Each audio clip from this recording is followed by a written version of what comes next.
இப்படி நான் என்னமோ காசு வாங்கிட்டேன், நான் அது வாங்கிட்டேன், இது வாங்கிட்டேன். என் கட்சிக்கும் என்னுடைய சமுதாயத்துக்கும் நான் துரோகம் பண்ணனா அதுதான் என் வாழ்நாளில் கடைசி நாளாக இருக்கும். அது நீங்க புரிஞ்சுப்பீங்க. என்னை பத்தி உங்களுக்கு நல்லா தெரியும். ஆனால் நம்ம கட்சிக்குள்ள சில சூழ்ச்சியாளர்கள் இருக்காங்க. நான் இன்னைக்கு துரோகின்னு சொல்ல மாட்டேன், இன்னும் அந்த லெவலுக்கு போல. அவங்க இன்னைக்கு சூழ்ச்சியாளர்களா இருக்கிறாங்க.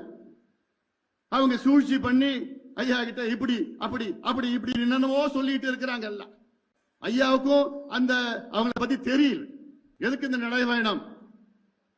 இந்த ஆட்சியை, திமுக ஆட்சியை அகற்ற வேண்டும் என்ற நடைபயணம். போதும், இவர்கள் ஆண்டது போதும், தமிழ்நாட்டை நாசப்படுத்தியது போதும். காஞ்சிபுரம் மாவட்டத்தின் பொதுக்குழுவுக்கு வரைய தந்து எனக்கு முன்பு பேசி அமர்ந்த பாட்டாளி மக்கள் கட்சியின் பொதுச் செயலாளர் மரியாதைக்குரிய திரு வடிவேல் ராவணன் அவர்களே, பாட்டாளி மக்கள் கட்சியின் பொருளாளர் மரியாதைக்குரிய அருமை சகோதரி கவிஞர் திலகபாமா அவர்களே, இந்த நிகழ்ச்சியை மிக சிறப்பாக நடத்தி கொண்டிருக்கின்ற பாட்டாளி மக்கள் கட்சியின் தலைமை நிலை செயலாளர் மரியாதைக்குரிய பேராசிரியர் மீகா செல்வகுமார் அவர்களே, முன்னாள் சட்டமன்ற உறுப்பினர், தமிழ்நாட்டிலே பல மது கடைகளை அவர்களுடைய கரங்களாலே அடித்து நொறுக்கி உடைத்த நம்முடைய சக்தி கமலாம்பாள் அவர்களே, இளைஞர் சங்கத்தின் மாநில செயலாளர் என்னுடைய அருமை தம்பி பொன் கங்காதரன் அவர்களே, என்னை அன்போடு வரவேற்ற நம்முடைய மாவட்ட செயலாளர்கள் உள்ளிட்ட அனைத்து நிர்வாகிகள், குறிப்பாக என்னுடைய அன்பு தம்பி மகேஷ்குமார் அவர்களே, என்னுடைய அன்பு தம்பி ஹரிகிருஷ்ணன் அவர்களே, என்னுடைய அன்பு தம்பி உமாபதி அவர்களே, அன்பு தம்பி மனோகரன் அவர்களே,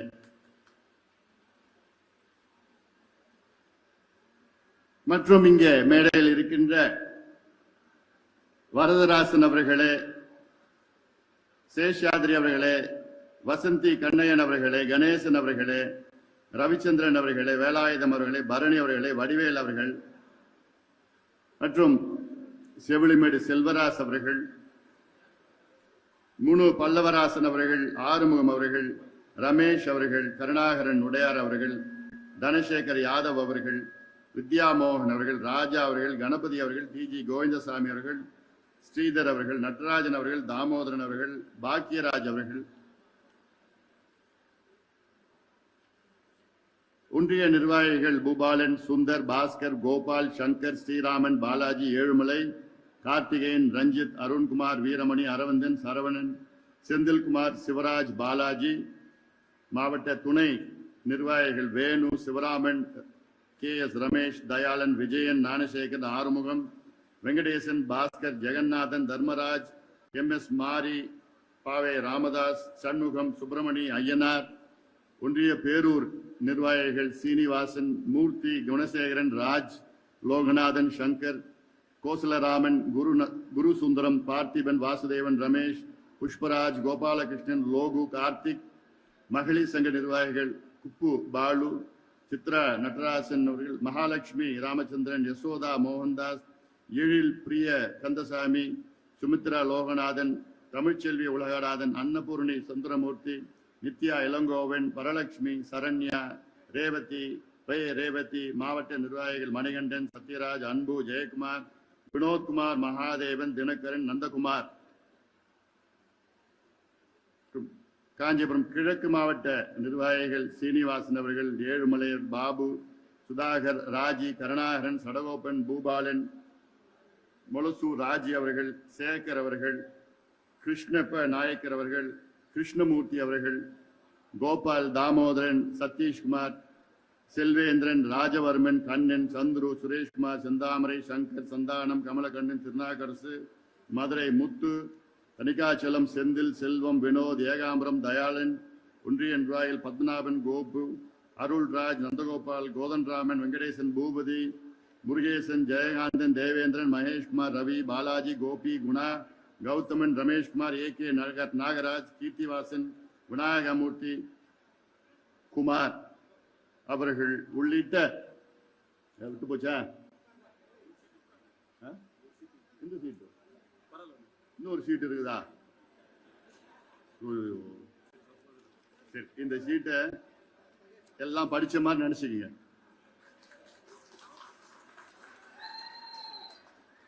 இவ்வளோ இதுவே இன்னும் ஒரு 10 கால் நேரம் ஆயிடுச்சு.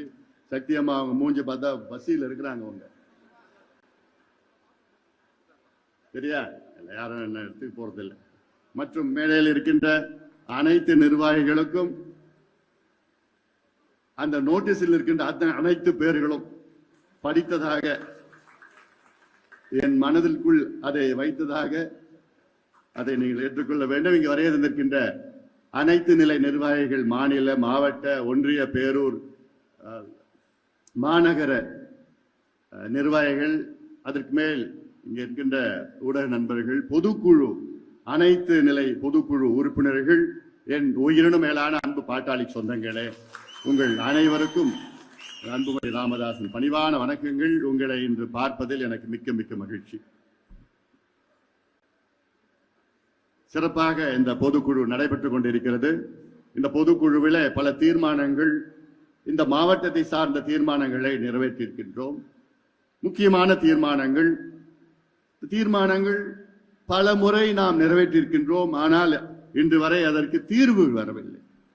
காரணம், இங்கே தமிழகத்தில் ஆட்சி செய்து கொண்டிருப்ப திமுக ஆட்சி ஒரு கொடுங்கோல் ஆட்சி, மக்கள் விரோத ஆட்சி, சாராய ஆட்சி, ஊழல் ஆட்சி.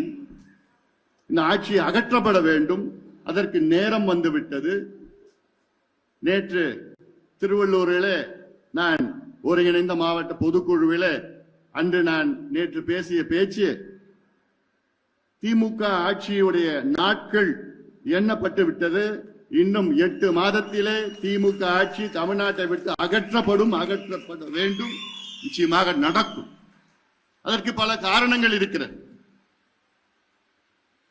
இந்த ஆட்சியில தமிழ்நாட்டில் உள்ள அனைத்து தரப்பு மக்கள் பாதிக்கப்பட்டிருக்கின்றார்கள். அனைத்து தரப்பு என்றால் அனைத்து சமுதாயங்கள் மட்டுமல்ல, குழந்தைகள், இளைஞர்கள், மாணவர்கள், பெரியோர்கள், பெண்கள், இளம்பெண்கள், முதியோர்கள், விவசாயிகள், அரசு ஊழியர்கள், நெசவாளர்கள், மீனவர்கள், மாணவர்கள், மருத்துவர்கள் போன்ற அனைத்து நிலை மக்கள் இன்று பாதிக்கப்பட்டிருக்கிறார்கள்.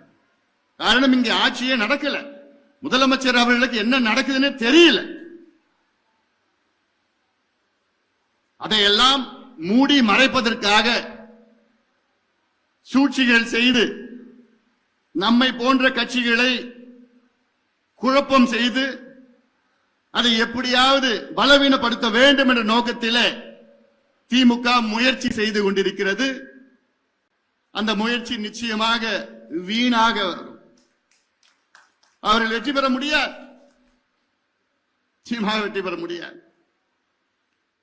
அதுல சமீபத்தில் நம்ம மிகப்பெரிய ஒரு மாநாட்டை நடத்தினோம்.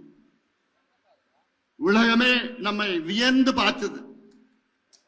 12 ஆண்டுகளுக்கு பிறகு நாம் நடத்தினோம். தமிழ்நாட்டில் உள்ள அனைத்து கட்சிகளும் வாயை பிளந்து ஆ என்று பார்த்தார்கள். அதில் அதிகமாக வயிற்றெரிச்சல் திமுகவுக்கு. என்னடா இவங்க எங்கிருந்து வந்தாங்க, எப்படி கூடினாங்க, எப்படி அமைதியா வந்தாங்க, அமைதியா போனாங்க, எங்கேயுமே பிரச்சனை வரலையே, 10 மணி வரைக்கும் அப்படியே உட்கார்ந்தாங்களே, அவங்களே சாப்பாடு எடுத்துட்டு வந்தாங்க, அவங்களே பஸ் எடுத்துட்டு வந்தாங்க, காலையில 4 மணிக்கு தான் வெளியில போனாங்க, ஆனாலும் அப்பயும் எங்கேயுமே பிரச்சனையே வரலையே, எங்கிருந்துடா வந்தாங்க, எப்படி வந்தாங்கன்னு அவங்களுக்கு எல்லாம் புரியல. அதனாலதான் இன்று இதை எப்படியாவது பலவீனப்படுத்த வேண்டும், நாம் கட்சியை பலவீனப்படுத்த வேண்டும், நம் சமுதாயத்தை பலவீனப்படுத்த வேண்டும் என்ற நோக்கம் திமுகவுக்கு இருக்கிறது. காரணம், அந்த மாநாட்டிலே நான் பேசிய பேச்சு உங்களுக்கு தெரியும். வன்னியர் சமுதாயத்துக்கு துரோகம் செய்தது திமுக என்று பகிரங்கமாக குற்றச்சாட்டு நான் வைத்தேன். இந்த தேர்தலில் ஒரே ஒரு வன்னியர் கூட திமுகவுக்கு வாக்களிக்க கூடாது என்று அந்த தேர்தல் அந்த மாநாட்டிலே நான் பேசினேன். காரணம், இந்த சமுதாயத்திற்கு திமுக செய்த மிகப்பெரிய துரோகம் அது. 4 மாதம் நம்ப வைத்து கழுத்தறுத்து விட்டது திமுக. சமுதாயத்தையும் ஐயாவையும் இந்த சமுதாயத்தையும் இந்த கட்சியையும் நம்ப வைத்து 4 ஆண்டுகள், 4 மாதம் 4 ஆண்டுகள், 4 ஆண்டு காலம் நம்ப வைத்து நான் இந்த சமுதாயத்துக்கு இடஒதுக்கீடு தருகிறேன் தருகிறேன் தருகிறேன் என்று எத்தனை முறை சட்டமன்றத்துக்கு உள்ளேயும் போய் சொல்றார், வெளியிலையும் போய் எத்தனையோ முறை சந்தித்தோம். அப்போ ஒவ்வொரு முறையும் ஐயாவையும் என்னையும் பார்த்து நிச்சயமாக நான் செய்கிறேன் செய்கிறேன் செய்கிறேன். ஏன் உங்களால செய்ய முடியல? யார் தடுக்கிறா? உங்களுக்கு அதிகாரம் நீங்க தானே வச்சிருக்கீங்க. முதலமைச்சர் அதிகாரம் நீங்க வச்சிருக்கீங்க. எல்லா அதிகாரமும் உங்ககிட்ட இருக்கு. பேக்வர்ட் கிளாஸ் கமிஷன் அந்த அதிகாரமும் உங்ககிட்ட இருக்கு. எத்தனை முறை நாங்க போய் பார்த்தோம், பார்த்து ஏமாத்திட்டாங்க. அதான் சரி, முதல்ல நாங்க பாக்கிறப்போ எங்களால முடியலன்னா சொல்லிட்டு போக வேண்டியதானே. நாங்க வேற விதத்துல போராட்டம் அதை பண்ணிட்டு இருப்போமே. ஆனா நாங்க செய்யறேன், கொடுக்கிறோம் நம்ப வச்சு உச்ச நீதிமன்றம் தீர்ப்பு கொடுத்து என்ன கொடுத்தாங்க? தமிழ்நாட்டில் வன்னியர்களுக்கு உள்ஒதுக்கீடு கொடுக்க தடை இல்லைன்னு சொல்லிவிட்டாங்க. தரவுகளை சேகரித்து கொடுங்கன்னு சொல்லிட்டாங்க. அந்த தரவுகள் என்ன அமெரிக்காவில் இருக்குது, இல்ல சைனாவில் இருக்கா? தமிழ்நாட்டில் உங்க கம்ப்யூட்டர்ல தான் இருக்குது. ஒரு தட்னா கம்ப்யூட்டர்ல ஒரே நாள்ல அந்த டேட்டா எடுக்க முடியும். அந்த டேட்டா எடுத்து நியாயப்படுத்தி நீங்க இடஒதுக்கீடு கொடுத்துட்டு போகலாம். நாங்க கேட்கறது வன்னியர்கள் மட்டுமா கேட்கிறோம்? வன்னியர்கள் போன்று எத்தனையோ சமுதாயங்கள் இருக்கின்றார்கள். அவர்களுக்கு எல்லாத்துக்கும் சேர்த்து கொடுங்க. பட்டியலின மக்களுக்கும் இன்னும் கூடுதலா 2 விழுக்காடு கொடுங்க. எங்க மாநாட்டிலே நாங்க தீர்மானமா போட்டோம்ல, இந்த மாநாட்டில் சாதிவாரி கணக்கெடுப்பு நடத்தணும்னு சொன்னோம்ல, பண்ணி செய்து அதை கேட்ப மக்கள் தொகை அடிப்படை மற்றும் சமூக பின்தங்கிய நிலை, பாப்புலேஷன் சோசியல் பேக்வர்ட்னஸ் ரெண்டுமே எக்ஸ்ட்ராபுலேட் பண்ணி இணைத்து இடஒதுக்கீடு எல்லாத்தையும் கொடுங்க கேட்டோம். இல்ல, ஏமாத்திட்டாங்க. இப்போ இந்த மாநாட்ட கூட்டம் பார்த்துட்டு ஸ்டாலின் அவர்களுக்கு பயம் வந்துடுச்சு. தமிழ்நாட்டில் அடுத்த வருகின்ற தேர்தலில் ஒட்டுமொத்த வன்னியர் சமுதாயம் திமுகவுக்கு ஓட்டு போட மாட்டாங்கன்னு முடிவாயிடுச்சு. அந்த பயம் ஸ்டாலின் அவர்களுக்கும் திமுக வந்துடுச்சு. இப்போ வந்த பிறகு என்ன இப்ப பண்ணிட்டாங்கன்னா, நம்ம கட்சியை பலவீனப்படுத்துவதற்கு சூழ்ச்சிகள் நடந்து கொண்டிருக்கிறது. இதை நீங்கள் புரிந்து கொள்ள வேண்டும். இதை நீங்கள் புரிந்து கொள்ள வேண்டும். இதோ நடக்கிற குழப்பத்திற்கு ஐயாவோ நானோ மற்ற யாருமே இல்லை. இதற்கு யாரு வில்லன்னா திமுக தான் வில்லன். நம்மள போட்டு தப்பான செய்தி, தவறான செய்தி, இவங்க இங்க பண்ணிட்டாங்க, அப்படி வாங்கிட்டாங்க, அப்படி பண்ணிட்டாங்க, இப்படி பண்ணிட்டாங்கன்னு இவங்க சமூக ஊடகத்தில் வச்சுக்கிட்டு நேரடியாக இப்படி செய்தி அவங்களுக்கு வேண்டியவங்க தொலைக்காட்சியில் அவ்வளவு பேர் இருக்கிறாங்க. தினம் இது போன்ற விவாதங்கள் நடந்துட்டு இருக்கு. அதுல என்ன பண்ணிட்டாங்க? நம்ம கட்சியிலையும் சில சூழ்ச்சியாளர்கள் இருக்கின்றார்கள். அது யார் யாருன்னு கொஞ்சம் நாள்ல தெரிய போது நானும் சொல்றேன். பொறுமையா இருக்கு. அவங்க மூலமாக குழப்பங்கள் ஏற்படுத்துகின்ற ஒரு சூழல். திமுகவால நேரடியாக களத்தில் அவங்களால நம்மள சந்திக்க முடியாது. அந்த தைரியம் திமுகவுக்கு இல்ல. எப்படியாவது திமுக அடுத்த ஆண்டு ஆட்சிக்கு வந்துடணும். அதற்கு எந்தெந்த கட்சி எதிரில் யார் யார் இருக்காங்களோ எப்படியாவது உடைக்கணும், பிளவணும், குழப்பம் பண்ணணும். அந்த எண்ணத்துல தான் இப்ப நடவடிக்கைகளை இறங்கி இருக்கிறாங்க. இது வெற்றி பெறாது, இது வெற்றி பெறாது. இது எல்லாம் உடைத்து எறிவோம், உடைத்து எறிவோம். நான் விட போறது கிடையாது. என் மேல விமர்சனம் மகேஷ்குமார் பேசினான் பாரு, ஆரம்பத்தில் என்னமோ பேச வந்தாப்புல நான் தான் வேண்டான்னு சொல்லிட்டேன். இப்படி விமர்சனம், நான் என்னமோ காசு வாங்கிட்டேன், நான் அது வாங்கிட்டேன், இது வாங்கிட்டேன். என் கட்சிக்கும் என்னுடைய சமுதாயத்துக்கும் நான் துரோகம் பண்ணனா அதுதான் என் வாழ்நாளில் கடைசி நாளாக இருக்கும்.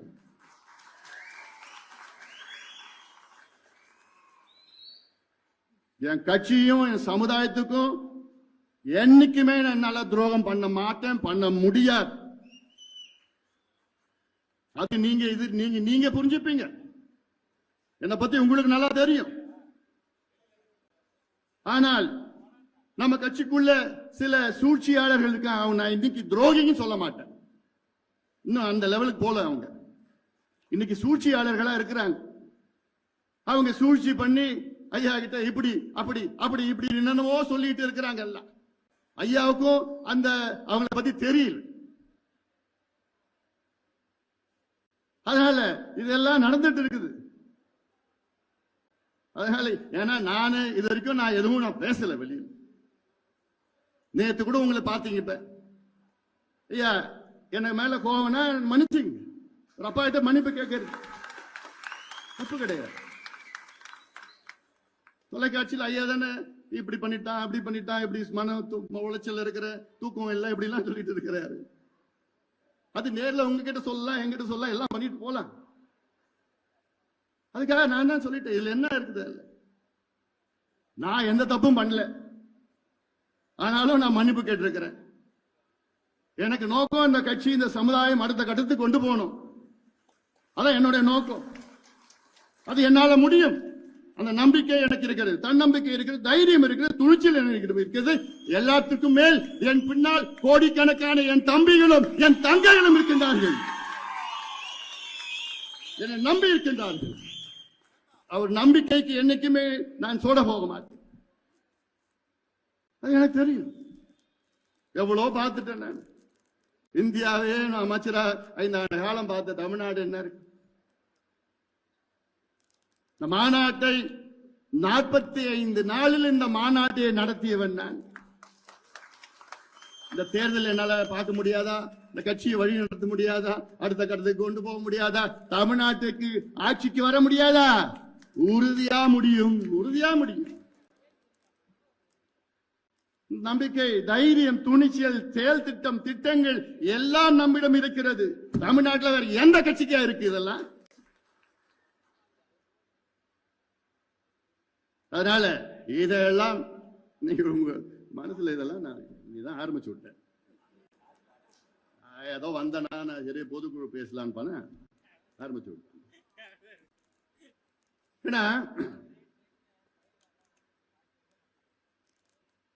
அமைதியா இருப்பது என்னுடைய பலம், என்னுடைய பலவீனம் கிடையாது, என்னுடைய பலம்.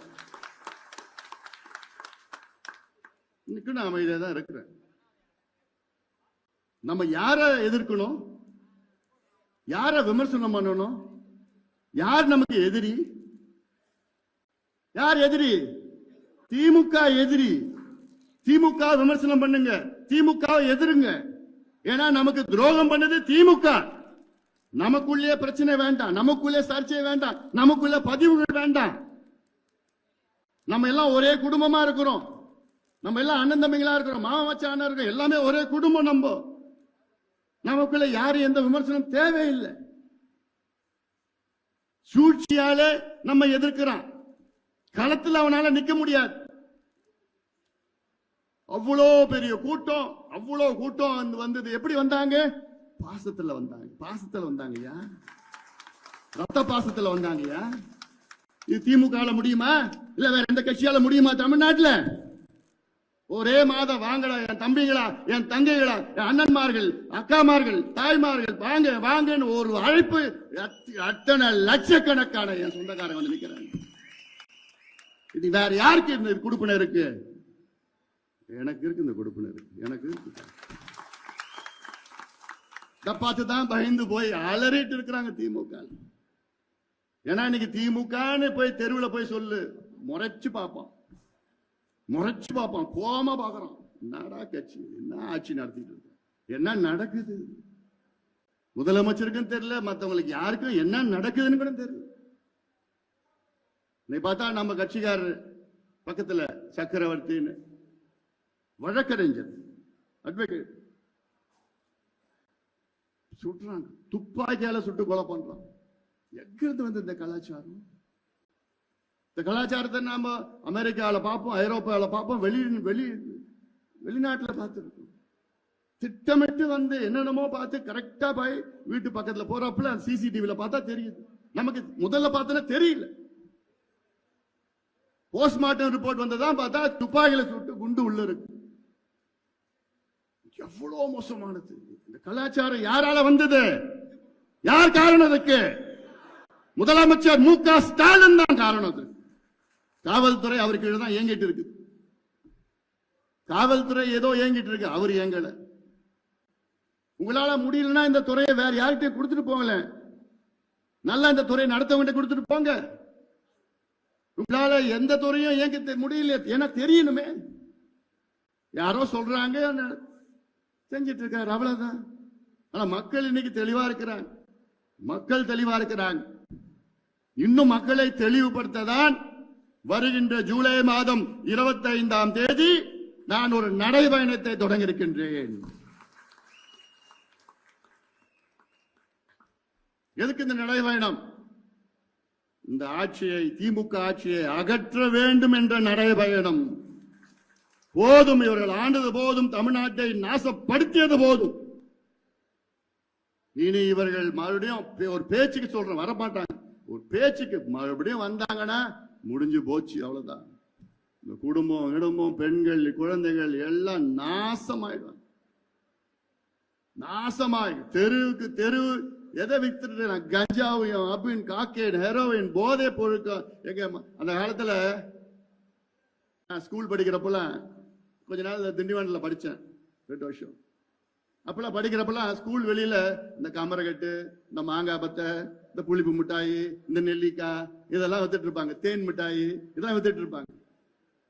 இப்ப என்ன விற்கிறான்? கஞ்சா பொட்டலம், மாத்திரை, போதை மாத்திரை, இந்த கஞ்சா ஸ்டாம்பு, இதுதான் ஸ்கூலுக்கு வெளியிலயும் காலேஜ்லயும் வித்துட்டு இருக்கிறானுங்க. இது திமுக தெரியாம இருக்கு விற்க முடியும்? காவல்துறை தெரியாம விற்க முடியும்? இல்ல, அவன் தெரிஞ்சுதான் வித்துட்டு இருக்கிறான். என்னன்னா அதுல கமிஷன், எதுலயும் விட மாட்டானுங்க. இப்பேற்பட்ட மாவட்டம் இந்த மாவட்டம். யார் பிறந்த மாவட்டம் இந்த மாவட்டம்? பேரறிஞர் அண்ணா பிறந்த மாவட்டம் இந்த மாவட்டம், இந்த மண். பேரறிஞர் அண்ணாவுடைய மண் இந்த மண். ஆனா பேரறிஞர் அண்ணா அவர்கள் திமுக தொடங்கியவர், நிறுவனர், திமுக நிறுவனர். அவர் கடைசி காலம் வரைக்கும் 69ல அண்ணா அவர்கள் மறைந்தார். 69 கடைசி காலம் வரைக்கும் அவர் மதுவுக்கு எதிராக போராடினார். மதுவிலக்கு வேண்டும் என்று அதை நிலைநாட்டினார், உறுதியாக இருந்தார். கடைசியில அவர் முதலமைச்சராக தான் இறந்தார். அப்ப கூட எவ்வளவு கேட்டாங்க அவர்கிட்ட, அண்ணா கிட்ட, எப்படியாவது வருமானம் இல்ல அரசுக்கு, அந்த மது விலக்கை உடைத்து மதுவை விற்க வேண்டும் என்று அதிகாரிகள், அவருடைய அமைச்சர்கள் எல்லாம் சொன்னப்போ நிச்சயமா முடியாது, மதுவை விற்பது, அரசு விற்பது. அப்ப அவர் சொன்ன வார்த்தை, குஷ்டரோகி கையில வெண்ணெயை இருப்பது போன்று சொன்ன வார்த்தையெல்லாம் நம்மளால மறக்க முடியாது. ஆனா அப்படிப்பட்ட அண்ணா பிறந்த இந்த மண், இந்த மாவட்டத்தில் 6 மது ஆலைகளை நடத்தி கொண்டிருக்கிறது திமுக. வெக்கக்கேடு. மானம் ஈனம் இருந்ததுன்னா எல்லாம் பண்ணுவீங்களா? வெக்கக்கேடு. 6 மது ஆலைகள் அண்ணா பிறந்த இந்த மண்ணில திமுக நடத்தி கொண்டிருக்கிறது, திமுக அரசு நடத்தி கொண்டிருக்கிறது. அந்த 6ல 5 திமுக ஆட்சிக்கு வந்து அதற்கு உரிமம் கொடுத்திருக்கின்றார்கள். எல்லாம் அடுத்தது இந்த நடைபயணத்தில் எல்லாத்தையும் புட்டு வைக்க போற நிறைய இருக்கு. இந்த நடைபயணம் ஜூலை மாதம் 25ஆம் தேதி தமிழக மக்கள் உரிமை மீட்பு பயணம். தமிழக மக்கள் உரிமை மீட்பு பயணம்.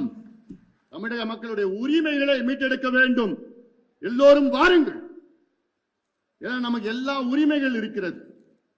அதுல நான் வெறும் 10 உரிமைகள் எடுத்திருக்கிறேன். 10 உரிமைகள். ஆனா இந்த 10 உரிமைகளும் எல்லாமே அடங்கிடுது. இந்த 10 உரிமைகள் அரசியல் சாசனம், கான்ஸ்டிடியூஷன் ஆஃப் இந்தியா, அதுல நமக்கு பல உரிமைகளை கொடுத்திருக்கிறது. அதுதான் இந்த உரிமைகள். இந்த உரிமைகள் நம்முடைய உரிமைகள். அதை நிலைநாட்டுவது, நிறைவேற்றுவது அரசினுடைய கடமை. ஆனா இந்த திமுக அரசு நிறைவேற்றிச்சா? அதை பத்தி என்ன தெரியாது. மக்களுக்கும் உரிமை தெரியல, திமுக அரசுக்கும் கடமை தெரியல. அவங்களுக்கு தெரிஞ்சதெல்லாம் கொள்ளடிக்கணும், காசு சம்பாதிக்கணும். காசு சம்பாதிச்சு தேர்தல் நேரத்தில் 500 1000 கொடுத்தா முடிஞ்சு போச்சு. தமிழக முதலமைச்சர் மு.க. ஸ்டாலின் அவர்கள். அவர் பேர் வச்சது கலைஞர் அவர்கள். இந்த பேர் வைக்கிறப்போ ரஷ்யா அப்போ இருக்கின்ற அதிபர் ஸ்டாலின் அவர் பேர் தான் நம்முடைய இப்ப இருக்கிற முதலமைச்சருக்கு பேர் வச்சார். ரஷ்யாவில் உள்ள ஸ்டாலின் அவர்கள் அவர் ஆட்சி காலத்தில் ரஷ்யாவுடைய நாடாளுமன்றத்திற்கு ஒரு நாள் வந்தார். வந்தப்போ கையில ஒரு கோழி எடுத்துட்டு வந்தார். அந்த கோழியை எதுக்கு எடுத்து வந்தார்? எல்லாருக்கும் ஆச்சரியம். நாடாளுமன்றத்தில் என்னடா அது கோழி எடுத்து வந்திருக்கிறார். பிறகு அந்த கோழிய அந்த இறக ஒண்ணு ஒண்ணா பிச்சு எடுத்தார். ஒண்ணு ஒண்ணா பிச்சு எடுத்தார். எல்லாத்தையும் பார்த்து பிச்சு எடுத்துட்டு அந்த இறகு இல்லாத கோழி உயிரோட இருந்தது. அந்த கோழியை தரையில தூக்கி போட்டார். எல்லாருக்கும் என்னடா இது, கோழி எடுத்து வராரு, இறக பிச்சு உயிரோட கோழியை தரையில போட்டுட்டார். பிறகு அவர் பாக்கெட்ல கொஞ்சம் தானியத்தை எடுத்து வந்தார். அந்த தானியத்தை கோழி பக்கத்துல போட்டாரு. அந்த கோழி அந்த தானியத்தை சாப்பிடுது. இறகில்லாத சாகிற நிலையில இருக்கிற அந்த கோழி ஆனாலும் அப்போ அந்த தானியத்தை சாப்பிடுது. பிறகு வேற என்ன பண்ணாரு? அந்த தானியத்தை கொஞ்சம் கொஞ்சமா போட்டு அவரை நோக்கி போட்டார். அந்த தானியத்தை அந்த கோழி எப்படியோ துடிச்சு துடிச்சு அந்த தானியத்தை வந்து சாப்பிட்டு சாப்பிட்டு அவருக்கு கிட்டே வந்துடுச்சு. அப்ப சொன்னாரு, இதுதான் மக்களுடைய நிலை. மக்கள் எவ்வளவு மக்களை புழிஞ்சு எடுத்தாலும் கடைசியில தேர்தல் நேரத்திலேயோ கடைசியில ஏதாவது இந்த மக்களுக்கு கொடுத்தா எல்லாத்தையும் மறந்துடுவாங்க. அப்படின்னு அந்த வார்த்தையை சொன்னார். தமிழ்நாட்டில் அதுதான் இப்பொழுது நடந்து கொண்டிருக்கிறது. மக்களை எவ்வளவோ புழிஞ்சு எடுத்துக் கொண்டிருக்கின்ற திமுக, மக்களை பற்றி கவலைப்படாத திமுக, பெண்களை பற்றி கவலைப்படாத திமுக, விவசாயிகளை கவலைப்படாத திமுக, நெசவாளர்களை பற்றி எந்த அக்கறை இல்லாத திமுக, அரசு ஊழியர்கள் சொன்னேன். போன தேர்தலில் ஒட்டுமொத்தம் அரசு ஊழியர்களும் குடும்பம் குடும்பமா பாஞ்சி பாஞ்சி ஓட்டு போட்டாங்க திமுகவுக்கு. மீதி திமுக அவங்களுக்கு என்ன போட்டுச்சு? இப்போ பட்ட நாமத்தை போட்டு. இனி யாராவது அரசு ஊழியர் திமுக சார்பில் எங்கேயாவது தெருவில் ஓட்டு கேட்க முடியுமா? முடியாது, முடியாது. இன்னைக்கு பெண்கள் திமுக சார்பில் எங்கேயாவது ஓட்டு கேட்க முடியுமா? பெண்களுக்கு பாதுகாப்பு இருக்க? யாராவது பெண்கள் சாலையில தனியாக போய் நடந்து போக முடியுதா? இப்போ ஒரு பக்கம் சாராயத்தை கொடுத்துட்டாங்க, மறுபக்கம் போதை பழக்கம். எங்க பார்த்தாலும் போதை போதை. அண்ணா யூனிவர்சிட்டியில படிக்கிற பெண்களுக்கே பாதுகாப்பு இல்லை. உங்களுக்கு எல்லாம் நீங்க எந்த நிலையில? சென்னையில் உள்ள அண்ணா யூனிவர்சிட்டிக்குள்ள பெண்களுக்கு பாதுகாப்பு. நீங்களாம் எந்த மூலைக்கு எந்த நிலையில? நீங்க அதனால பெண்களுக்கு பாதுகாப்பு இல்லாத பெண்கள் விரோத ஆட்சி இங்கே தமிழ்நாட்டில் நடந்து கொண்டிருக்கிறது. விரோத ஆட்சி. மாணவர்களோ இளைஞர்களும் கவலை இல்லை. அதுதான் தமிழ்நாட்டு பெண்களுக்கு நான் சொல்ல வர்றது என்னன்னா, இந்த 1000 ரூபாய் கொடுக்கறாங்கல்ல, 1000 ரூபாய் கொடுத்துட்டாங்க. அந்த உதவி தொகை 1000 ரூபாய். அப்போ நீங்க ரஷ்ய அதிபர் ஸ்டாலின் அவர்கள் நினைச்சுக்கங்க. ஸ்டாலினையும் அந்த கோழி எப்படி பிச்சு போட்டாரு நினைச்சுக்கங்க. இதுதான் உங்களுக்கு தமிழ்நாட்டில் உள்ள பெண்களுக்கு ஒரு கதை. இது பாடம், உங்களுடைய வாழ்க்கை பாடம். அது திமுக அரசு கொடுக்கிறது 1000 ரூபாய் இந்த கையில வாங்கி இந்த கையில எங்க போகுது? டாஸ்மாக் கடைக்கு போகுது. டாஸ்மாக் கடையில வர பணம் யார்கிட்ட போகுது? நம்ம தமிழ்நாட்டுக்கு, தமிழ்நாட்டு ஆளுங்கட்சிக்கு போகுது. இது நான் மட்டும் சொல்லல. சமீபத்தில் என்போர்ஸ்மெண்ட் டைரக்டரேட், அமலாக்கத்துறை ஒரு ரேட் பண்ணாங்க, விசாரணை பண்ணாங்க. அதுல பார்த்தா சும்மா லேசா ஒரு சின்ன கீறல் பண்ணாங்க. அதுல டாஸ்மார்க்ல சின்ன கீறல். அந்த கீரல்ல எவ்வளவு கண்டுபிடிச்சாங்க? 1000 கோடி. சின்ன கீரல். அது இன்னும் பெருசாக்கி பள்ளம் தோண்டினாங்கன்னா வச்சுக்கீங்களா, 40,000 கோடி 50,000 கோடி. அதே போன்ற மணல் கொள்ளை. பாலாறு இங்க போகுது, பக்கத்துல தான் போகுது. இந்த பாலாத்தை பற்றி யாராவது இவ்வளவு காலமா கவலைப்பட்டாங்களா? யாருமா கவலைப்பட்டாங்க? பாலாத்துல ஐயா கவலைப்பட்டாரு, இந்த அன்புமணி கவலைப்பட்டான், பாட்டாளி முயற்சி கவலைப்பட்டது. இதை தவிர வரைக்கும் எந்த கட்சியாவது இந்த பாலாத்தை எப்படி காப்பாற்றணும், பாலாற்றை காப்போம், பாலாற்றை காப்போம் எப்படி யாராவது கவலைப்பட்டாங்களா? ஐயா அப்போ நடைபயணம் சைக்கிள் பேரணி பண்ணார், பாலாத்தை காப்போம். வாலாஜால இருந்து வாணியம்பாடி 3 நாள் சைக்கிள்ல போனார், ஐயா போனார். அதன் பிறகு நான் ஒரு நாள் போனேன், ராணிப்பேட்டையில இருந்து வேலூர் வரைக்கும் சைக்கிள்ல. ஜூன் மாதம் வெயில், மத்தியானம் 12 மணி. எதுக்கு போனோம்? விழிப்புணர்வு. அதன் பிறகு பாலாற்றை காப்போம் என்று 2 நாட்கள் நடைபயணம் நான் மேற்கொண்டேன். பிள்ளூர்னு இருக்கு ஆந்திரா பார்டர், அங்க இருந்து சதுரங்கப்பட்டினத்துல பாலாறு கரை, அது வரைக்கும் 2 நாள் நடந்து துண்டு பிரஸ் எல்லாம் கொடுத்து பாலாத்தை எப்படியாவது காப்பாற்றணும், பாலாத்துல எப்படியாவது தடுப்பணை கட்டணும். பாலாறு தமிழ்நாட்டில் 223 கிலோமீட்டர் போகுது. ஆந்திரா பார்டர்ல இருந்து சதுரங்கப்பட்டினம் 223 கிலோமீட்டர். நம்ம போராட்டம் செய்கின்ற முன்பு வரை அதுல ஒரே ஒரு தடுப்பணை தான் கட்டியிருக்கிறாங்க. எப்ப கட்டினது? வெள்ளக்காரன் கட்டினா, வாலாஜாவில் கட்டினா, வெள்ளக்கார ஆட்சியில. இதே ஆந்திரா, இதே பாலாத்துல மொத்தம் ஆந்திராவில் பார்த்தா 32 கிலோமீட்டர் தான் ஆந்திரா வழியா வருது. கர்நாடகாவில் தொடங்குது பாலாறு, ஆந்திராவில் 32 கிலோமீட்டர் தான் உள்ள வருது.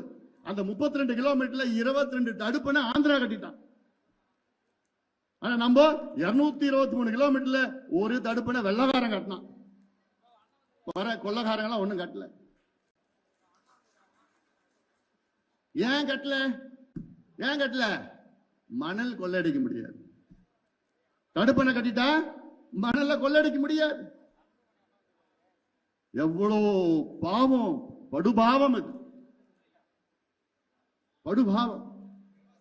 ஆனா நம்ம போராட்டம் பண்ணி இன்னைக்கு 3 தடுப்பணை கட்டி இருக்கிறாங்க. யாருனால? பாட்டாளி மக்கள் கட்சியினால 3 தடுப்பணை பாலாத்துல கட்டி இருக்கு. வேற யாருமே காரணம்? அவங்க சொல்லிக்கலாம், நாங்க தான் கட்டணும். ஏன் 67 இருந்து ஆட்சி பண்றீங்களே, அப்ப கட்ட வேண்டியதானையா? நாங்க வந்து போராட்டம் பண்ணி, நடைபயணம் பண்ணி, சைக்கிள் போராட்டம் பண்ணி, போராட்டம் பண்ணி, அதுக்கப்புறம் சொல்லிதான் அப்புறம் இப்ப கட்டியிருக்கீங்க. அங்க கருங்குழியில ஒரு தடுப்பணை இருக்குது. ஈசூர், மூத்தூர், வாயிலூர் அந்த பக்கத்தில் இருக்கு. இன்னும் மூத்தூர், ஈசூர், மூத்தூர், அங்க ஒரு தடுப்பணை போராட்டம் பண்ணி அங்க கட்டிட்டாங்க. அந்த தடுப்பணை கட்டின பகுதியில் திமுக சார்ந்த ஒரு பஞ்சாயத்து தலைவர் இந்த மாநாடு, பன்னீர்சங்க மாநாடு முன்பு என்னுடைய அலுவலகத்தில் வந்து என்ன பார்த்தார். கரை வேட்டி கட்டி தான் வந்தார். வந்து பார்த்துட்டு அந்த மாநாட்டுக்கு ஒரு 10,000 ரூபாய் நிதி கொடுத்தார். கொடுத்துட்டு அவர் சொன்னாரு, ஐயா எனக்கு அவரு ஊர் வந்து பாலாத்துல இருந்து 10 கிலோமீட்டர் தள்ளி உள்ள இருக்கு. அவர் சொன்னார், ஐயா எனக்கு 26 ஏக்கர் நிலம் இருக்கு. இவ்வளவு வருஷமா நான் அந்த 26 ஏக்கர்ல வெறும் 6 ஏக்கர் தான் என்னால விவசாயம் பண்ண முடிஞ்சது. கிணத்து விவசாயம், கிணத்து பாசனம். ஆனா என்னைக்கு இந்த தடுப்பணை கட்டினாங்களோ ஆண்டு முழுவதும் என் கிணத்துல முழுசா தண்ணி இருக்கு. 26 ஏக்கர்ல நான் இன்னைக்கு 22 ஏக்கர் நான் விவசாயம் பண்றேன். அவ்வளோ தண்ணி இறைச்சியும் என் கிணத்துல 3/4 தண்ணி எப்பவுமே இருந்துட்டு இருக்கு. இதற்கு காரணம் நீங்க தான் வந்து என் காலை பிடிச்சு சொல்றாரு, ஐயா நீங்க தான் சொல்லிட்டு திமுகவில் ஒரு பஞ்சாயத்து ஊராட்சி மன்ற தலைவர், நான் ஐயோ காலெல்லாம் விழாதீங்க, கடமையை தான் நாங்க பண்ணோம். இது ஒரு சாதாரண ஒரு உதாரணம்.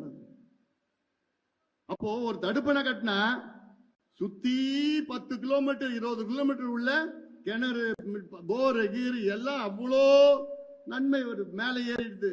இதுதாயா வேணும், இதுதானே நாங்க கேட்கிறோம், இதுதானே நாங்க செய்வோம். எங்களுக்கு ஆட்சி அதிகாரம் இருந்ததுன்னா கையெழுத்து டக்கு டக்கு டக்கு டக்குன்னு பாலாத்திலையா ஒவ்வொரு 10 கிலோமீட்டரும் தடுப்பணை கட்டு. 23 தடுப்பணை டக்கு டக்கு டக்குன்னு கட்டிடுவோம். மழை காலத்துல மட்டும்தான் தண்ணி வருது. முன்னெல்லாம் ஒரு காலத்துல பால் போன்ற ஆறு 2 கரையை புரண்டு போவோம், பால் ஆறுன்னு வச்சாங்க. இப்ப ஆந்திராவில கர்நாடகா தடுப்பணை கட்டிட்டான். இதெல்லாம் உங்களுக்கு சொல்லி இதெல்லாம் நீங்க செய்யணும். அதுக்காக தான் இப்போ இந்த நடைபயணம். இதுல 10 உரிமைகள். இந்த 10 உரிமைகள்ல முதல் உரிமை சமூக நீதிக்கான உரிமை, ரைட் டு சோசியல் ஜஸ்டிஸ். இதுல எல்லாமே அடங்கிடும். இதுல தமிழ்நாட்டில் 69 விழுக்காடு இடஒதுக்கீடு பாதுகாக்கப்படும். வன்னியர்களுக்கு உள்ஒதுக்கீடு, வன்னியர்கள் போன்ற மற்ற சமுதாயங்களுக்கு உள்ஒதுக்கீடு, பட்டியலின மக்களுக்கு 2 விழுக்காடு அதிகமாக கூடுதலாக ஒதுக்கீடு, எல்லாருக்கும் கல்வி, எல்லாருக்கும் வேலை வாய்ப்பு, இதெல்லாம் ரைட் டு சோசியல் ஜஸ்டிஸ். அடுத்தது வன்முறை இல்லா வாழ்வுக்கான மகளிர் உரிமை, women's right to live free from violence. பெண்கள் வன்முறை இல்லாத ஒரு சூழலில் பெண்கள் வாழ வேண்டும் என்ற உரிமை எல்லா பெண்களுக்கும் இருக்கு. எல்லா பெண்களுக்கும் இருக்கு. அந்த உரிமையை நிலைநாட்டுவது, நிறைவேற்றுவது கடமை. அந்த கடமை தமிழக அரசுக்கு இருக்கு. ஆனா அதை பத்தி ஸ்டாலினுக்கும் அதுக்கும் எந்த சம்பந்தமே கிடையாது. ஏன்னா செய்யற கொடுமைகள்லாம் யார் செய்யறா? ஆளுங்கட்சிக்காரன் தான் செஞ்சிட்டு இருக்கிறாங்க. அவங்கிட்ட போய் செய்யறவங்கிட்டயே போய் பஞ்சாயத்து கேட்டா என்ன பண்ணுவான்? மூணாவது வேலைக்கான உரிமை, ரைட் டு எம்ப்ளாய்மெண்ட். வேலை கொடுப்பது தமிழக அரசினுடைய கடமை. நான் படிச்சிருக்கிறேன், எனக்கு வேலை வேணும், எனக்கு வேலை கொடுக்கணும், இது என்னுடைய உரிமை. கொடுப்பது தமிழக அரசினுடைய கடமை. இது நான் விலவாரியா நீங்க சொல்ல முடியல. நான் அதுக்கப்புறம் அடுத்தது வரப்ப நான் சொல்றேன். நான் அடுத்து இப்ப நீங்க அடுத்தடுத்து என்னென்ன செய்யணும்? மாநாடுக்கு சோறு விளம்பரம் பண்ணுங்க, சோறு விளம்பரம் பண்ணுங்க, துண்டு பிரசுரம் கொடுக்க போறேன். நான் பயிற்சி எல்லாம் உங்களுக்கு கொடுக்க போறேன். என்னென்ன எதுக்கு இது நடைபெறும்? 100 நாள் நடைபெறும். ஜூலை 25ஆம் நாள் நம்முடைய இனமான காவிரி சமூக நீதி போராளி மருத்துவர் ஐயாவுடைய பிறந்த நாள். 100 நாள் நவம்பர் 1ஆம் தேதி வரைக்கும் அந்த நடைபயணம் நிச்சயமாக இந்த அரசை அகற்ற வேண்டும் என்ற நோக்கத்தில் உள்ள அனைத்து மக்களும், அனைத்து தரப்பு மக்கள், நீங்க இந்த கட்சியில இருக்கணும் அவசியம் கிடையாது. எல்லாமே வாங்க நடைபயணத்தில் எல்லாத்துக்கும் ஆதரவு கொடுங்க. திமுக ஆட்சி அகற்ற வேண்டும், திமுகவை வீட்டுக்கு அனுப்ப வேண்டும் என்ற உணர்வு, அந்த சிந்தனை உள்ள அத்தனை பேரும் இந்த நடைபயணத்தில் நீங்கள் எல்லோரும் பங்களிக்க வேண்டும். அடுத்தது வளர்ச்சிக்கான உரிமை, ரைட் டு டெவலப்மெண்ட். அடிப்படை சேவைக்கான உரிமை, ரைட் டு பப்ளிக் சர்வீசஸ். கல்வி நலவாழ்வுக்கான உரிமை, right to health and right to education. மது போதை பொருட்களால் பாதிக்கப்படாமல் இருக்கும் உரிமை, right to be free from alcohol and drug harm. நீடித்திருக்கும் நகர்ப்புற வளர்ச்சிக்கான உரிமை, right to sustainable urban development. ஆரோக்கியமான சுற்றுச்சூழலுக்கான உரிமை, ரைட் டு ஹெல்தி என்வாயர்மெண்ட். இதெல்லாம் நிலைநாட்டி, இது எல்லாமே நம்ம உரிமைகள்மா. இது எல்லாமே நம்ம உரிமைகள். நம்முடைய பிள்ளைகள், நம்முடைய குழந்தைகள், நம்முடைய பெற்றோர்கள், நம்முடைய உறவினர்கள், நம்முடைய சக தோழர்கள் எல்லாமே இந்த உரிமைகள் வருது. அதனால இதை நிலைநாட்டி தான் நம்ம நடைபயணத்தை மேற்கொள்ள இருக்கின்றேன். இதே போன்ற இங்கே நம்முடைய பரந்தூர் விமான நிலையம், இதே மண்டபத்தில் தான் கருத்து கேட்கிற கூட்டம் நடந்தது. இங்க தானே கருத்து கேட்கிற கூட்டம் நான் தான் முதல்ல நடத்தினேன். அவ்வளவு வந்தாங்க, எல்லாமே வந்தாங்க கருத்து கேட்டு. பிறகு நம்முடைய சட்டமன்ற உறுப்பினர்கள் ஒரு குழுவாக அமைத்து அங்க இருக்கின்ற 11 கிராமத்திற்கும் அந்த சட்டமன்ற உறுப்பினர்கள்லாம் நம்முடைய ஹரி, மகேஷ், உமா எல்லாமே போனாங்க. நம்ம பொருளாளரும் போனாங்க. போயிட்டு அங்கெல்லாம் பார்த்தாங்க. பார்த்துட்டு கேட்டுட்டு அதற்கப்புறம் அரசாங்கத்தை போய் பார்க்க வச்சோம். அரசினுடைய அமைச்சரை போய் சந்திச்சாங்க நம்ம குழு. அமைச்சரை சந்திச்சது நம்ம குழு, அரசு செயலாளரை சந்தித்தது. அதுக்கப்புறம் அந்த சிட்கோவா யார் பண்றாங்களோ அவங்க அந்த எம்டியை போய் பார்த்தாங்க. எல்லாரையும் போய் பார்த்தது. அப்ப ஒரு யோசனை நாங்க ஒண்ணு, என்ன யோசனை சொன்னேன்? எதுக்கு இங்க மக்களை அப்புறப்படுத்தணும்? இங்க விவசாய நிலம் இருக்கு, அவ்வளவு ஏரிகள் குளங்கள் இருக்கு, இயற்கை வளம் இருக்கு. இதுக்கு பதிலா நீங்க திருப்போரூர்ல அரசு தரிசு நிலம் இருக்கு, 5000, 8000, 10,000 ஏக்கர் இருக்கு, உப்பளம் இருக்கு. அங்க அதுல யாருக்கும் பாதிப்பு வர போறது இல்ல. இப்ப இருக்கின்ற சென்னை விமான நிலையத்துக்கும் திருப்பூருக்கும் கிட்டத்தட்ட 10-15 நிமிஷத்துல நீங்க ஒரு ட்ரெயினை விட்டு அப்படியே போயிடலாம். மெட்ரோ விட்டுட்டு போலாம். ஃப்ளை ஓவர் பிரிட்ஜ் வச்சுட்டா 10 நிமிஷத்துல கார்ல போயிடலாம். இதான் வெளிநாட்டுல நடக்குது. அங்க பண்ணலான்னு அவ்வளவு யோசனைகளை கொடுத்தோம். ஆனா திமுக அரசு பிடிவாதமாக பரந்தூர்ல தான் நாங்க விமான நிலையம் அமைப்போம் பிடிவாதமாக இருந்து கொண்டிருக்கின்றார்கள். அதுக்கு என்ன காரணம்னு உங்களுக்கும் தெரியும். என்ன காரணமா? திமுக பெரும் கம்பெனி வச்சிருக்கிறாங்க, ரியல் எஸ்டேட் கம்பெனி எல்லாம் வச்சிருக்கிறாங்கல்ல, அவங்க எல்லாமே பரந்தூர் விமான நிலையம் சுத்தி சுத்தி சுத்தி சுத்தி நிலத்தை வாங்கி வச்சுட்டானுங்க. ஆயிரக்கணக்கான ஏக்கர் நிலத்தை இந்த ரியல் எஸ்டேட் அந்த ரியல் எஸ்டேட் திமுகவை சார்ந்தவர்கள் எல்லாம் அங்க ஆயிரக்கணக்கான ஏக்கர் நிலத்தை அங்க வாங்கி வச்சுக்கிட்டு இந்த விமான நிலையம் இங்கதான் வரும்னு முடிவா இருக்கிறாங்க. அப்படி விமான நிலையம் வந்ததுன்னா அவங்க நிலம் என்ன ஆகும்? கூடுதல் மதிப்பு அதிகமா வைப்பாங்க. இந்த ஒரே காரணத்துக்காகத்தான் எவ்வளவு மக்கள் எதிர்ப்புகளும் வந்து இங்க ஆல்டர்னேட் இடம் இருக்குது, மாற்று இடம் இருக்கு, இல்லைன்னா கூட பரவாயில்ல, மாற்று இடத்துல நாங்க பண்ண மாட்டோம், இங்கதான் நான் பண்ணுவோம் பிடிவாதமா. காரணம் இந்த ஒரே காரணம் தான், ஒரே காரணம். அதனால பரந்தூர் விமான நிலைய மக்களுக்கு ஒரு அன்பான ஒரு வேண்டுகோள், இன்னும் ஒரு 8 மாசம் காத்துன்னு இருங்க. புரியுதா? இந்த ஆட்சி போயிடும்.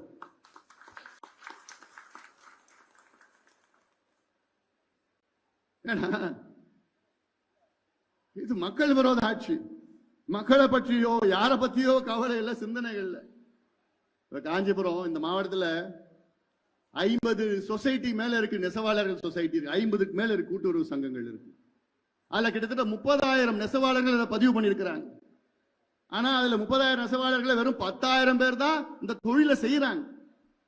ஏன்னா நலிந்து போயிடுச்சு, விலை இல்லை, வறுமையில இருக்கிறாங்க. 10,000 பேருக்காவது இப்போ மழை வெள்ள நிவாரணம் அதுல அவங்க வாங்குற அந்த 20% அவங்களுக்கு ஒரு போனஸ் மாதிரி கொடுத்தா இப்ப நல்லா இருக்கும். பட்டு பூங்கா பட்டு பூங்கான்னு சொன்னீங்க, அது பட்டு பூங்கா கிடையாது, அது ஊழல் பூங்காவை மாறிடுச்சு. ஒன்னும் நடக்கல. இப்படி எல்லாம் அடுக்கிட்டே போயிட்டு இருக்கலாம். இங்க ஒரு மருத்துவ கல்லூரி வேணும், இருக்குதா? எப்போ வரும்? தலைநகரம் இது, ஒரு மருத்துவக் கல்லூரி இல்ல. திமுக ஆட்சிக்கு வந்து 4 ஆண்டுகள் ஆகிறது. இந்த 4 ஆண்டுகள்ல ஒரே ஒரு புதிய மருத்துவக் கல்லூரி கூட இவங்க தொடங்கல. ஏன் நான் உங்ககிட்ட இதெல்லாம் சொல்றேன்னா, நீங்கள் உள் வாங்கி இந்த செய்தி எல்லாம் எல்லாத்துக்கும் நீங்க சொல்லணும். அதான் நம்முடைய பொதுக்குழுனா, இது எது பொது கூட்டம் கிடையாது. நான் சொல்ற செய்தி எல்லாமே நீங்கள் உள் வாங்குங்க. உள் வாங்கி மற்றவர்களுக்கு நீங்கள் இதையெல்லாம் நீங்கள் சொல்ல வேண்டும் என்று இந்த நேரத்திலே நான் உங்களிடம் கேட்டுக்கொள்கின்றேன். அதனால இதை நீங்கள் மனதிலே வைத்துக் கொள்ளுங்கள். அடுத்து இப்ப நம்ம உறுப்பினர் அட்டை கொடுத்திருக்கிறோம். உறுப்பினர் சேருங்க, வேகமா சேருங்க. கிளைகளை புதுப்பிக்க வேண்டும். வாக்குச்சாவடி முகவர்கள், பூத் ஏஜென்ட் 10 பேர், அதுல நீங்க லிஸ்ட் எடுங்க. அதன் பிறகு நம்ம போராட்டங்கள்லாம், நம்ம சாதிவாரி கணக்கிட போராட்டங்கள் நடத்தி இருக்கின்றோம். அடுத்த மாதம் என்ன? நடைபயணம். முக்கியமானது நடைபயணம். திமுகவை அகற்றுகின்ற, ஆட்சியிலிருந்து அகற்றுகின்ற நடைபயணத்தை நாம் மேற்கொள்ள இருக்கின்றோம். அதில் நீங்கள் எல்லாம் திட்டமிட்டு எல்லோரும் ஆதரவு இருக்க வேண்டும். இந்த ஒட்டுமொத்த மாவட்டமும் எல்லாமே அனைத்து தரப்பு மக்கள் எல்லோரும் வர வேண்டும் என்று இந்த நேரத்திலே நான் அன்போடு நான் கேட்டுக்கொள்கின்றேன். அடுத்தடுத்தாக வேலை திட்டத்திலே நாம் இறங்குவோம். நமக்குள்ள எந்த பதிவு அதெல்லாம் எதுவும் வேண்டாம். நமக்கு எதிரி யாரு? திமுக. திமுக ஆட்சியை அகற்ற வேண்டும். அது வரைக்கும் நாம் ஓயக்கூடாது. அவர்கள் என்னென்ன சூழ்ச்சியில் எப்படியோ பண்ணிட்டு இருப்பான். இன்னும் அதிகமா சூழ்ச்சி பண்ணுவாங்க, எல்லாம் பண்ணுவாங்க. அது அத்தோனையும் இந்த அன்புமணி முறியடிப்பான். அதனால சந்தேகமே யாருக்கும் வேண்டாம். அதனால நாம மாட்டம் வேலையை பார்த்துட்டு போவோம். யாரு நம்மளை பத்தி என்ன பேசினாலும் என்னன்னு தட்டிட்டு போ, தூசி தட்டுற மாதிரி தட்டிட்டு நம்ம மாட்டம் வேலை திட்டம் இருக்கிறது. இந்த திமுக கொடுங்கோல் ஆட்சி, மக்கள் விரோத ஆட்சி, திமுக ஆட்சியை அகற்றுவோம். இந்த பொதுக்குழுவை மிக சிறப்பாக நடத்தி கொண்டிருக்கின்ற அனைத்து நிலை நிர்வாகிகள், மாவட்ட செயலாளர் தலைமையில அனைத்து நிலை நிர்வாகிகளுக்கும் என்னுடைய வாழ்த்துக்கள், பாராட்டுக்கள், நன்றி.